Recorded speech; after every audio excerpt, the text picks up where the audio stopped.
نوجوان نسل کا رجحان دیکھیں، آپ کو اندازہ ہو جائے گا۔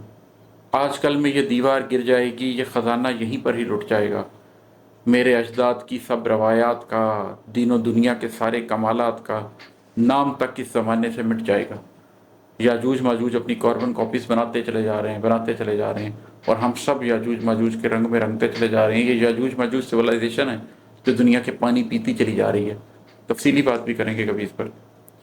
میری اگلی نسل اس خزانے کو حاصل نہ کر پائے گی، اپنی ہستی کو کامل نہ کر پائے گی۔ میں نے سوچا ہے اللہ کا نام لوں، میں نے سوچا ہے اللہ کا نام لوں، زور بازو سے ہی آج کچھ کام لوں۔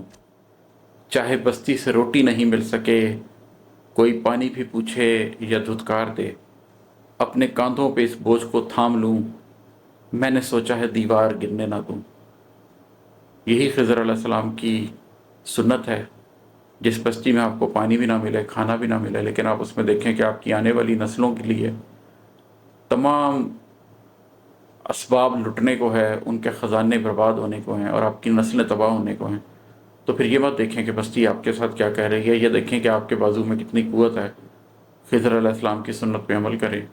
سورۃ الکہف کے اندر قرآن نے جو طریقہ ہمیں بتایا ہے آخر زمان میں زندہ رہنے کا، اس کی کوشش کریں، اور اپنے زور بازو سے کام لیتے ہوئے اپنی تہذیبی اقدار کو بچانے کی کوشش کریں، اپنی آنے والی نسلوں کو بچانے کی کوشش کریں۔ جزاک اللہ۔